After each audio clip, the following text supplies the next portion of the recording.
Welcome to Two Travel Dads Podcast. Here we share our favorite destinations, travel tips, stories from our adventures, and tips for saving money.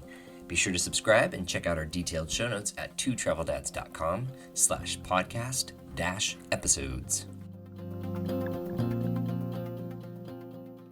Hey, welcome back to Two Travel Dads Podcast. I'm Rob. I'm Chris.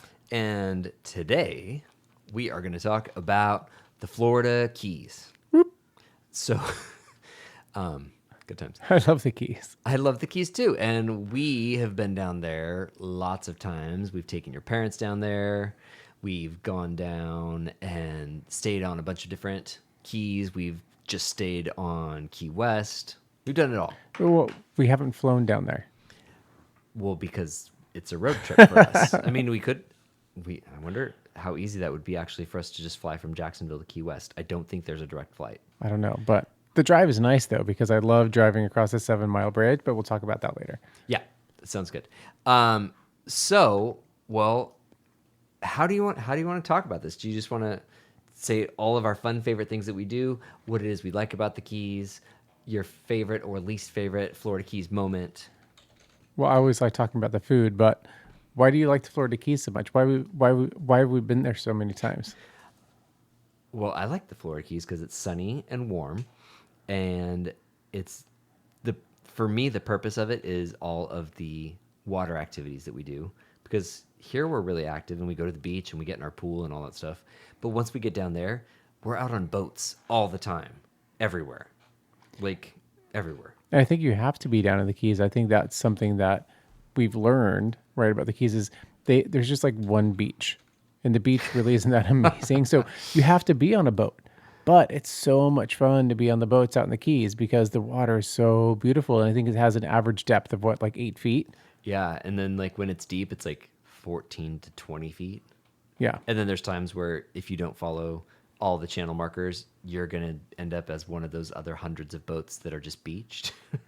Yeah. So I mean, I love the Keys because I do like the road trip down there. I think it's a lot of fun because we always have a stopover there in Miami, spend a little bit of time like having fun and some good food, and then making our way down to the rest of the Keys. And the drive is just so beautiful as you're crossing through each one of the different keys on the way down. I think part of the cool part of the drive is once you are kind of departing the Everglades and you're in Homestead, Florida, and you start the overseas highway, all of a sudden the highway dividers are aqua colored. Aqua blue. Yeah, and oh my gosh, I'm now starting my Florida Keys road trip. And it just kind of... And there's just one lane. And it's just one lane. And if you are not going super fast, everybody honks at you and all that. And then they use the turn lanes to pass you. So, yeah. Well, they try, yeah. But yeah, no, I think the road trip is really cool, especially because once you get onto Key Largo, it's interesting because Key Largo is the biggest of the Florida Keys. And is that the first one you get after leaving Homestead? Yeah. So, but one of the interesting things about Key Largo is there's not really, I feel like, an actual like town to it. Most of the Florida Keys don't really have like a town center. Like there's once you get to Key West, I mean, you can walk around and there's actual city blocks and clearly there's a structured town. Yeah. But the rest of the Keys, it's just...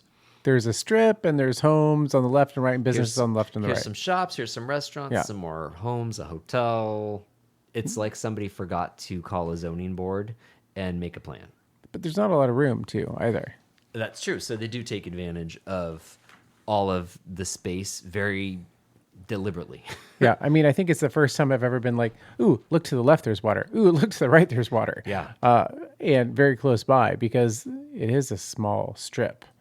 It really of sand is. So which of the Keys is your favorite? I know which one is my favorite, but I'm curious to hear what you think. I mean, I do enjoy Key West. There's the most to do down there. There is the most to do. Why? I mean, so yes, Key West, the most to do. I get that. What is it about? I know what the answer is. You like the food. I like the food. I love to eat. And Key West has the most delicious restaurants. What's your favorite? That's tough. I don't know. That's okay. You don't have to have a favorite. No. What's that one that we go to for breakfast that's also delicious? Oh, Harpoon Harry's. No, no. Oh, Harper and Harry's I is love good too. Harpoon But I mean, Harry's. it's a great place. It's a super unique spot. But no, the one that has The great air conditioning. it's no, it's outside and across the street from it. You can go get cocktails like in the morning. What are you talking about? We've been there. Like the kids were playing ping pong, and we got cocktails from like the little shack and like across Oh, the street Blue was Heaven. Blue Heaven. Thank you. I kept wanting to call it like Rainbow Heaven or something. No, Blue Heaven. That's funny. Yeah. No, that's actually like a That's Key what it West is. icon. It Yeah. is. Yeah. No, it's and so I've eaten there 3 times, 4 times, and every time, no matter what time of day it is, my meal is actually the banana bread bananas Foster. It's delicious. It's the most delicious thing on the menu. And when you're in Key West, you're usually on vacation, so might as well have that. Well, you have to enjoy the food. Yeah. But no, I think that my favorite place really is actually Harpoon Harry's because it's so chill and it's not fancy, but it's totally fun. It has one of those, those funny workout machines from the 50s and 60s where there was the strap that kind of went around your waist and it shook you. Oh, that's right. It's in the bathroom, aggressively. isn't it? Yeah. No, so it's full of just kind of cool and fun stuff in there. I think maybe Well, we and it's right by the marina too. So the other place was the Cuban Queen. Is that what it's called? Oh, Cuban Coffee Queen. Cuban Coffee Queen. Yeah, delicious coffee breakfast and sandwiches. oh my gosh, best breakfast sandwiches ever. And they've got, the one that's down there in the historic seaport. That's also where the Key West mural is that everybody takes their picture in front of. So you got to go there anyways. I think maybe let's just talk about Key West on this episode Okay. because I feel like we've got so much to talk about with Key West that it's totally fine. Let's just roll with it. So let's start at maybe the farthest point then. Dry Tortugas National Park. It's considered Key West. Oh, is it considered Key West? It is considered Key I West. thought it was Cuba. No, it's pretty darn close though. Dry Tortugas, such a cool place. We have not gotten to fly there yet. How do you get there? What do you mean fly there? You said it's in Key West. Okay, so there is a 90-minute catamaran adventure. Some people get to experience it on a beautiful, smooth as glass day, and some people get to do what we did and go rocketing across the waves, hoping you don't puke. So, I mean, I didn't puke. Elliot and I spent a fair amount of time on the way there and on the way back, sitting on the back of the boat, watching the people around us releasing. You had fresh air. Yeah, we had fresh air, but oh gosh. Oliver and I just hung out inside. Yeah, I don't know how come it doesn't impact you guys, But but we can ride rides and roller coasters. And yeah, me and Elliot, we don't have that gift. But no, once you do get there though, after the 90-minute boat ride, it's pretty amazing. Why is it amazing? Well, why do you think it's amazing? Why don't you tell me and then I'll tell you. It's pristine. It is. I don't want to say untouched, obviously, because people are there, but It's because covered in ruins. because it's so remote, it really is pristine. I mean, amazing beaches, beautiful shells. The snorkeling was awesome, and yeah, the ruins were super cool to go through and trek around and get lost in. But because it's so remote, there's not many people there. It's very, very pristine, very clean, and just the snorkeling and the shells and the beach. It was beautiful. It's like you're on one of those little private islands. Yeah, it's that's a good way to put it. It feels like a private island because there are not boats coming and going. Y'all get there the same Quiet. way. Yeah, it's super duper quiet. There's a couple different keys that are all in that little cluster of Dry Tortugas. But Fort Jefferson is kind of like the main attraction, and it's cool. I mean, it's a Civil War fort. I think Fort Pulaski is cooler up in Savannah, and then the really neat part of it though is when you actually get to walk the fort's moat wall, and I mean over the years, it's been hit by hurricanes, so there's chunks of it missing, but then the water around you, there's these big piles of bricks, and then you see barracudas and butterfly fish. Like And swimming. sea turtles. And sea turtles. Yeah, we saw a sea turtle in the moat. Like it's It's just really beautiful. a very different experience. And I want to camp there because can't you camp there? You can, and if you're going to camp there, then you have to get there on the catamaran. You Yeah. have to reserve all this far in advance. Yeah. You have to bring all of your own gear, your own food and water, because there are no There's no services services. No. whatsoever. Like there's a little tiny gift shop in the fort where a ranger hangs out, so you can do your junior ranger packet. But yeah, no, once you're there, you're there. Yeah. But I There's mean, if you just think about like a weekend or I don't know, a 3 day weekend or something, Yeah, and I think they have a cap on how many nights you can spend there, but probably. I think doing 2 or 3 nights would be amazing But because imagine if you wake up in the morning there without one of the boats bringing a ton of people in and you've got that water. There's nobody there. yeah, you don't have to convince me. I will happily do that anytime. Probably without the kids though. Okay. I don't know. Good times. I Anyways, mean, they do though, have bathrooms there. yeah, there are. Well, were there actually bathrooms for the? Because I remember for us, just as day visitors, we had to go back onto the boat. You know what? They have bathrooms for the campers, That's right. and then if you're visiting for the day, you have to go back onto the boat to use the bathroom. That's how it worked. That's right. And no showers. That's the other thing. Good times. But you're That's swimming okay. in You're salt in the water. ocean. Yeah. So Dry Tortugas, amazing. It's, I think, the highlight of Key West. But other ways we get on the water, gosh, we've done so many different things. I think my favorite tour that I've done on the water was with Key West Eco Tours, and we did something really, really similar with Danger Charters on our last trip down, where we sailed out into the Key West National Wildlife Refuge.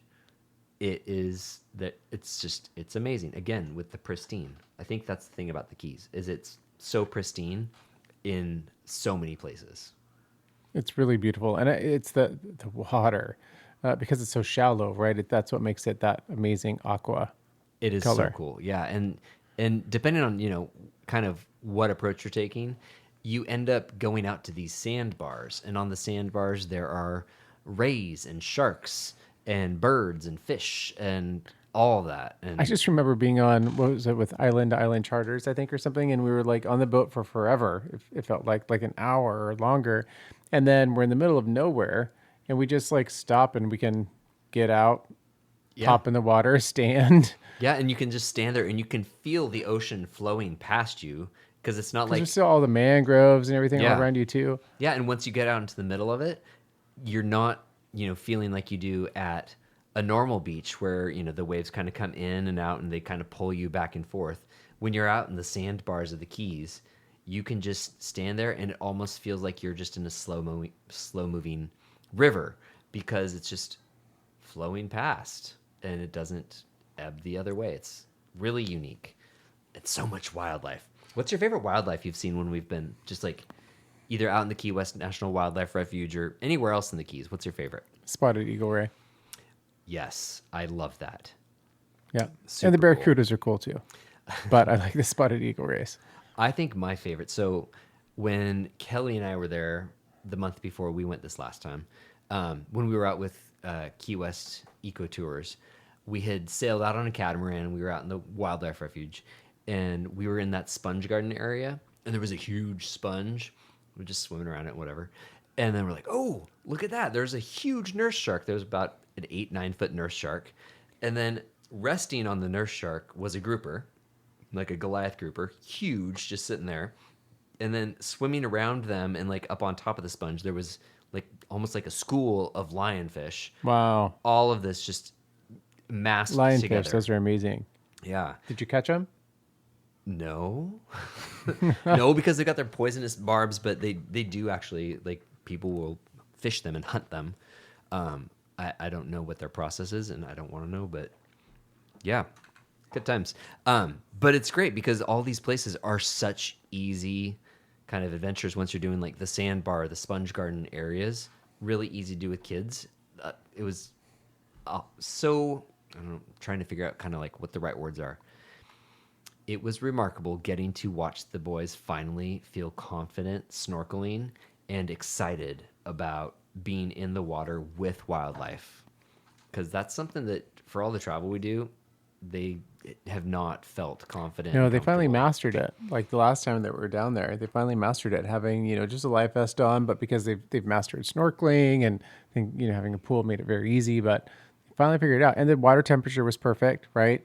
Uh, and so they were able to just get in, hold our hand, and then just boop, Yeah. start But checking out what's there. let's real quick talk about our last adventure down there. So, we've been down, we've had 4 or 5 trips down there. And there was the trip that we did last year with your mom and dad, where every single tour that we had booked, we had 5 different The weather wasn't great. all 5 of them got canceled It was our very entire upsetting. trip. But we finally this year we were We there. got a lot of steps in. Yes, we did. We walked a ton. When we were down there in July this year, it was also one of the hottest times ever recorded in the Keys. And remember that dolphin cruise we did? Yeah. So we went out with Sunset Water Sports at sunset to do a dolphin tour. And we saw our dolphins, and it was awesome. And then it was time for us to snorkel. And I don't remember who jumped in first. I think maybe I did. But the water temperature that day was 104 degrees. And that's what we used to keep our hot tub at. It was so warm. I I mean, it was hot. It was hot tub. It was absolutely shocking. Like when I jumped in, my body reacted like It was when, a hot tub. when you get in a hot tub, and like you kind of get goosebumps because you're not expecting to be so hot. And yeah, after we got the kids in there and they were like, "Oh, hot." After a few minutes of snorkeling, literally you could feel your body just sweating. I've never experienced anything like that. But also with that, if you dive down, it's Oh, it drops. Oh my quite- gosh. I mean, after it was like the top foot of the water, and Yeah. then you drop down, and you were fine. yeah, as long as you could like have the ability to kind of free dive down a little bit, and it's not like you can go far. Is You that can when we go, saw like- the butterfly fish and all the beautiful fish there? Yeah, yeah, below the surface, much better than that top foot of water. But And then, watching the kids dive down was super fun. and it was so cute because they were so proud of themselves. But then it was funny because the next morning we went out with Danger Charters. That's when we did the really cool sailboat and did the kayaking. Oh, that was so amazing. But that morning, the water temperature, I don't know, maybe 10, 15 degrees cooler than the night before. Like it was normal and perfect and amazing versus jumping into a hot tub.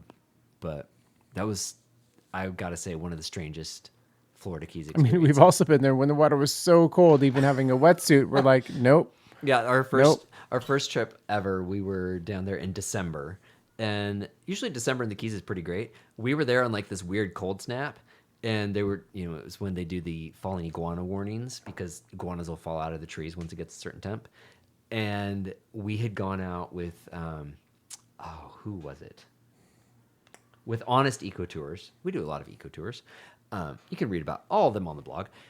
We went out with Honest Eco Tours and they gave us wetsuits. We were like, what? Why are we putting on wetsuits? And when we jumped in, The was water was so cold. it was so shocking.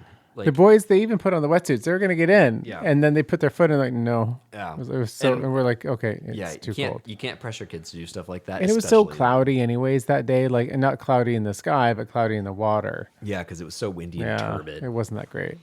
But we've had lots of other awesome experiences since then. Yeah. So I think one of my favorite things to do when we're down there, though, is to get out to the different reefs because the reefs are completely different than the sandbars. And the sandbars are really fun with kids, and you feel really safe. And there's not that unknown of, the big open water and big waves and all that stuff. But I think that there's the Sand Key Reef. That one's pretty awesome. But the one that is just to I guess, would that be like the northeast? The Looe Key Reef. That one was way, way better. And Looe Key Reef, even though it's not actually Key West, it's just a little bit north of Key West. It's really easy to get to if you're just staying down there. And we went out with Captain Hook's Adventures. And that was... Is that where we met Tortuga Jack? No, that wasn't Tortuga Jack. That was it's a different one. Yeah. No, this was... Oh, I remember now. Yeah, we went out on a dive boat. That's right. And they That's took us right. out to 2 different reefs. And that was the Jellyfish Adventure. The first stop. The first stop was the Jellyfish Adventure. First stop was Jellyfish Adventure. Oh, gosh. And, like, we're out in the open water, and everybody's getting in. And then, what do you know? There's just moon jellies everywhere. Everybody's getting stung. Everybody's getting stung because, everybody's freaking out. And the thing with jellyfish like that is when you really, like, create a bunch of craziness in the water, their little tiny tentacles break off And they still sting you. and they keep on stinging you, and now they're just floating everywhere all around you. So one person freaks out, there's tentacles floating all across the surface, and you're getting stung.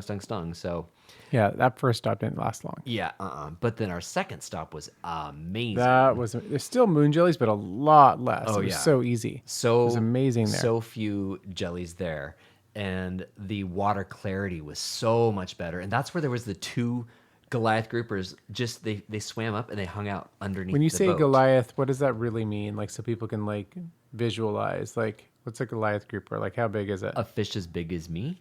Yeah. There you go. It was huge. And Yeah. they were just hanging out right under the boat. Which Two of them. is super cool, but also when you're trying to convince your kid to get in the water to see them, and you're like, "There's a giant fish right here. It's bigger than you. Come get in the water and say hello." They weren't convinced. But they got in. They did it. Yeah, but very, very briefly met eyes and decided that wasn't for them.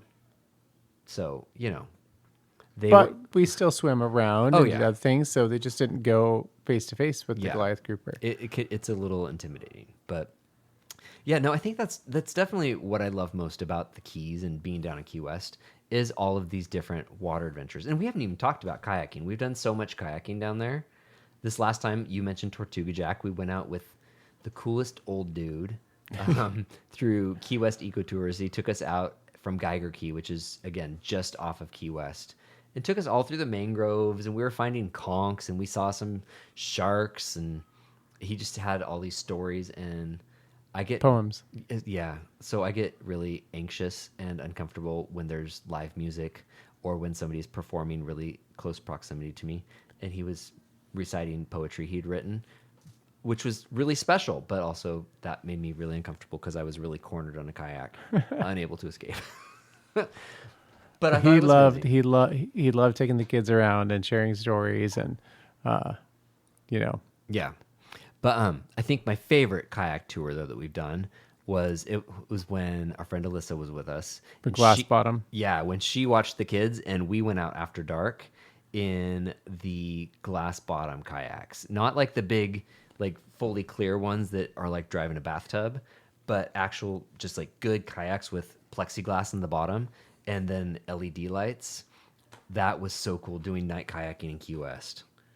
And I think, gosh, what was the creature that we kept on seeing? The sea hares. Sea hares. Remember they were those. I was trying to remember. It was something very interesting. I was going to say an octopus. It wasn't an octopus. It wasn't a cool shrimp. It was a sea hare. It was the sea hare, and it kept on inking, and That's our right. guide was literally like touching them, and the like reddish purple ink was just filling the water in the dark. But then there was lights, and it was creepy, and it looked kind of mystical and magical, and also disgusting. Yeah, but no, that was great. And then we saw a nurse shark when we did that, and there was sea stars that were kind of standing out against the sandy bottoms of the mangrove trails, and It was love beautiful that. too, especially. I mean, yeah, it was that night, and I remember no bugs. I don't remember bugs on that, I know which is a big deal for me because I do not like mosquitoes. But- mosquitoes will ruin an entire vacation if there's one day of them. Oh, I know, but no, it was a bug-free experience, and I just remember all the mangrove trails, and it was just a beautiful kayaking experience. So and stuff, different, especially at doing it night. at night. Yeah. Yeah. So much of our trips we just do daytime stuff and then chill at night. But I gotta say that is one of the coolest things you can do down in the Keys, and it's kid friendly. I don't know why we didn't bring the kids. Totally kid friendly, but Yeah. um, Oh, Anyth- I know why we didn't bring the kids because we Why? wanted a night out. It was just us. It was fun. Yeah. Oh, I guess we went out and we had drinks and stuff Yeah. too. Good times. That explains it.